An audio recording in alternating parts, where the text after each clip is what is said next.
मेरे बच्चों, रो मत। पापा, चिता जल रही है, माँ चली गई। हाँ बेटा, पर हम साथ हैं। निकल जाओ मेरे घर से। निकल जाओ मेरे घर से। निकल जाओ। माँ, हमें मत निकालो घर से, हमें माफ कर दो प्लीज। माया, मेरी बच्चे कहाँ है? बोल माया, नहीं तो। मैं कुछ नहीं जानती। झूठ बोलती है। कहाँ है मेरा बच्चा? प्लीज। इस कहानी को जानने के लिए 5 महीने पहले चलते हैं। प्राचीन समय की बात है। एक गांव में रोहन नाम का एक लड़का रहता था। रोहन की शादी लीला से हुई थी। रोहन के 2 बच्चे भी थे।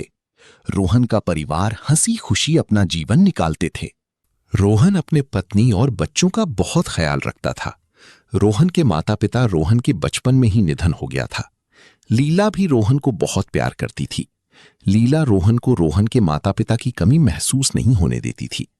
रोहन का कमाई का साधन उसकी खेती और साथ में वो गांव में मजदूरी का काम भी करता था। रोहन खेत जाता था, खेतों में काम करता था। लीला की तबीयत हमेशा से खराब रहती थी। जब भी लीला की तबीयत खराब रहती थी, रोहन लीला का ध्यान रखता था। वह लीला और बच्चों के लिए खाना बनाता और बच्चों का भी ध्यान रखता था। रोहन जब भी खेतों में काम करने जाता था, लीला गेट पर आके रोहन को देखती थी। रोहन अपने परिवार का पेट पालने के लिए खेतों में बेजोड़ काम करता और शाम होते हुए ही अपने घर आने लगता था। एक दिन की बात है। रोहन और लीला और बच्चे घर के आंगन में थे।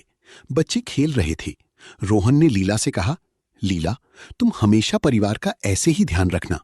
लीला ने रोहन से कहा, मैं हमेशा आप लोगों का ख्याल रखूंगी। जैसे ही लीला ने यह कहा, उसके अंदर एक बेचैनी सी होने लगी और वो चारपाई से नीचे गिर गई। रोहन घबरा गया और लीला को उसने अपनी गोदी में उठाकर हॉस्पिटल ले गया। बच्चों का भी रो रो के बुरा हाल हो गया था। रोहन भी रो रहा था। लीला ने रोहन का हाथ पकड़ा और बोली, रोहन जी, तुम बच्चों का ध्यान रखना। रोहन ने कहा, लीला, तुम्हें कुछ नहीं होगा। बच्चे भी रोने लगे और लीला का निधन हो गया। बच्चों का रो रो के बुरा हाल हो गया था। रोहन भी अंदर से टूट गया था। रोहन ने अपनी पत्नी लीला का दाह संस्कार किया।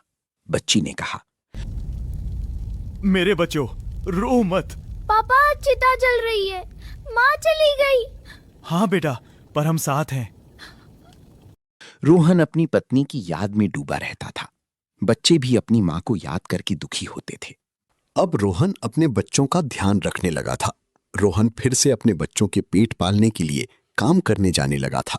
रोहन गांव में मजदूरी का काम करने लगा था। पूरे दिन काम करता था। शाम होते हुए ही रोहन अपने घर आने लगता था। घर आते ही रोहन अपनी पत्नी की याद में उदास बैठा रहता था। जब रात हो जाती और बच्चे सो जाते थे, तब रोहन अपनी पत्नी की याद में रोता रहता था। एक बार की बात है।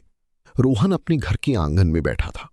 पड़ोस की दादी रोहन के पास आई और बोली, बेटा, क्या कर रहे हो? बच्चे ठीक हैं? रोहन ने कहा, जी दादी, बच्चे ठीक हैं। दादी ने कहा, बेटा रोहन, तुम अकेली कब तक बच्चों का ध्यान रखोगी? बच्चे भी अभी छोटे हैं। रोहन, मेरी बात मानो, तुम दूसरी शादी कर लो। बच्चों को भी मां की जरूरत है। तुम काम पर जाते हो, घर में बच्चे अकेले रहते हैं, उसका भी ध्यान रखने के लिए भी तो कोई चाहिए। रोहन ने कहा, दादी, मैं शादी कैसे कर सकता हूं? दादी ने कहा, रोहन, अपने बच्चों का भी सोचो और जैसा तुम समझो। रोहन ने कहा, दादी, मैं सोच के बताऊंगा। दादी ने कहा, ठीक है बेटा, और दादी वहां से चली गई। रोहन घर के अंदर बैठकर सोचता रहा, मैं शादी कैसे कर सकता हूं? फिर उसके सामने अपने बच्चों की चेहरी आ जाती। रोहन काफी टाइम तक सोचता रहा। फिर वो दादी के घर गया। जैसे ही रोहन दादी के घर पहुंचा, दादी ने कहा, आ गए रोहन? रोहन ने कहा, दादी, मैंने बहुत सोचा, आप ठीक कह रही थीं, मैं शादी करने के लिए तैयार हूं।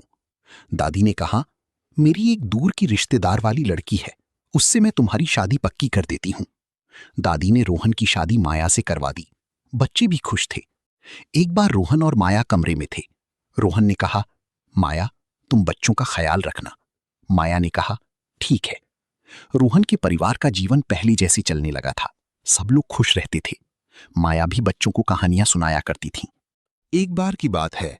रोहन गांव में मजदूरी का काम कर रहा था। वहीं पर रोहन के बचपन का दोस्त राज रोहन को देखकर रोहन के पास आया और बोला, रोहन? जैसे ही रोहन ने राज को देखा, रोहन ने कहा, राज, कितने दिनों बाद मिल रहे हो? कब आए शहर से? रोहन ने कहा, मैं आज ही आया हूं। राज ने कहा, रोहन, तुम यहां काम करते हो? रोहन ने कहा, हाँ। रोहन ने राज से कहा, राज, घर के हालात ठीक नहीं हैं और घर परिवार को भी तो देखना है, इसलिए मैं यहां काम करता हूं। राज ने कहा, रोहन, तुमने शादी कर ली, भाभी से नहीं मिलवाओगे? रोहन ने कहा, क्यों नहीं? रोहन और राज बातें करते घर आ गए। जैसे ही रोहन ने माया को बुलाया, माया राज और रोहन के लिए चाय लेके आई। रोहन से राज ने कहा, रोहन, भाभी तो बहुत सुंदर हैं। और राज और माया एक दूसरे से बात करने लगे और फिर राज अपने घर चला गया। एक बार की बात है, रोहन काम पर गया था। बच्चे भी आंगन में खेल रहे थे। माया घर के अंदर थी। राज रोहन के घर आया। घर पर माया थी। राज ने माया से कहा, भाभी, रोहन कहाँ गया है? माया ने कहा, वो तो काम पर गए हैं। कुछ काम था क्या आपको? राज ने कहा, नहीं भाभी, मैं तो आपके लिए तोहफा लेके आया था। जैसे ही माया ने तोहफा लिया, माया खुश हो गई और बोली, राज जी, ये आप मेरे लिए लाए हो? राज ने कहा, हाँ भाभी। माया बहुत खुश हो गई। राज ने भी मौका देखकर माया के कान भरना शुरू कर दिया। राज ने कहा, भाभी, आपने गलती कर दी रोहन से शादी करके। आप इतनी सुंदर और वो कहां एक फटीचर। मुझे देखो, मैं शहर में बहुत पैसे कमाता हूं, ऐसे कई तोहफे मैं आपको लेकर दे सकता हूं। राज ने कहा, क्या रोहन आपके लिए साड़ी लाया, गहने लाया? माया थोड़ी समय तक सोचने लगी। राज ने कहा, मैं ये सारी वस्तुएं आपको दिला सकता हूं। माया राज की बातों में आ गई। एक बार माया घर के अंदर अकेली बैठी थी। वो सोच रही थी कि अगर रोहन जी घर पर रहेंगे तो मैं राज से कैसे मिल पाऊंगी। माया ने एक उपाय सोचा। एक दिन की बात है, रोहन काम करके कमरे में बैठा था। माया भी साथ में बैठी थी। माया ने कहा, रोहन जी, अब बच्चे भी बड़े हो रहे हैं और घर की स्थिति भी ठीक नहीं है और परिवार का खर्चा भी ज्यादा हो गया है। आप ऐसा करो, शहर में कोई अच्छा सा काम देख लो जिससे घर की हालत कुछ हद तक ठीक हो जाए। रोहन ने कहा, माया, तुम ठीक कह रही हो, इस साल फसल भी ठीक नहीं हुई है। माया की चालबाजी काम कर गई थी। रोहन भी शहर जाने लगा था। रोहन ने माया से कहा, माया, बच्चों का ख्याल रखना। माया ने कहा, ठीक है। बच्चे अपने पापा से लिपट के रोने लगी और कहने लगी, पापा हमें छोड़ के मत जाओ पापा, पापा हमें छोड़ के मत जाओ पापा, बेटा, मुझे जाना होगा। पापा के लिए दुआ करो। पापा हमें छोड़ के मत जाओ पापा। और रोहन शहर के लिए घर से निकल गया। रोहन शहर जाने से पहले गांव में राज से मिला और रोहन ने राज से कहा, राज, मैं शहर जा रहा हूं, तेरे सिवा मेरा इस गांव में कोई नहीं है। राज, तुम मेरे परिवार का ख्याल रखना। और रोहन शहर चला गया। जैसे ही रोहन शहर गया, राज माया से मिलने रोहन के घर आया। बच्चे आंगन में खेल रहे थे। राज माया के पास गया और बोला, माया, जैसा मैंने तुमसे कहा था तुमने वैसा ही किया। माया ने कहा, हाँ। राज ने कहा, अब अपने रास्ते का कांटा भी हट गया है, अब हमें मिलने से कोई नहीं रोक सकता है माया। माया ने कहा, तुम ठीक कह रही हो। एक बार अचानक बाबू की तबीयत खराब हो गई। छुटकी ने बाबू से कहा, बाबू, मैं माँ को बुला कर लाती हूँ। छुटकी माया के कमरे में गई। माया श्रृंगार कर रही थी। छुटकी ने माया से कहा, माँ, बाबू की तबीयत खराब है। माया ने गुस्से में कहा, तबीयत खराब है तो मैं क्या करूं? माया ने गुस्से में कहा, तुम्हारा बाप तो शहर चला गया और मेरे सिर पर तुम दोनों को छोड़ गया, निकल जा यहां से। छुटकी रोते हुए वहां से चली गई। माया अपना मेकअप करने लगी और माया घर की खिड़की के पास खड़ी होकर राज का इंतजार करने लगी। छुटकी अपने भाई के पास आई और बोली, बाबू, अभी तुम पानी पी लो और सो जाओ, कल सुबह तुम्हारा इलाज हो जाएगा। छुटकी पूरी रात अपने भाई का ख्याल रखती रही और वहीं सो गई। सुबह होते ही माया छुटकी के पास आई। छुटकी ने कहा, माँ, बाबू की तबीयत ठीक नहीं, डॉक्टर बुला दो। जैसे ही माया ने यह बात सुनी, माया गुस्से से बोली, पैसे क्या पेड़ पे लगते हैं? नहीं है पैसे इलाज के लिए। छुटकी ने कहा, जो मेरे पापा ने पैसे भेजे हैं उनमें से कुछ दे दो। इस बात पर माया को बहुत गुस्सा आया और माया ने गुस्से में, निकल जाओ मेरे घर से, निकल जाओ मेरे घर से, निकल जाओ। माँ हमें मत निकालो घर से। बच्चे चिल्लाते रहे कि माँ हमें घर से मत निकालो, पर माया ने बच्चों की एक ना सुनी और बच्चों को घसीटते हुए घर से बाहर निकाल दिया। बच्चे गांव की रास्ते में रोते हुए कहते कि पापा होते तो हमें घर से मां नहीं निकालती, और दादी के घर जा पहुंचे। दादी ने कहा, बच्चों क्या हुआ?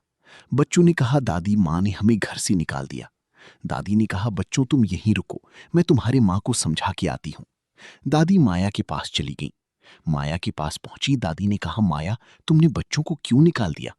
माया गुस्सा में बोली, दादी तुम कुछ मत कहो, तुमने इस गरीब घर में मेरी शादी करवा के मेरी जिंदगी बर्बाद कर दी। और माया ने दादी से कहा, निकल जाओ यहां से। दादी आराम से चली गई।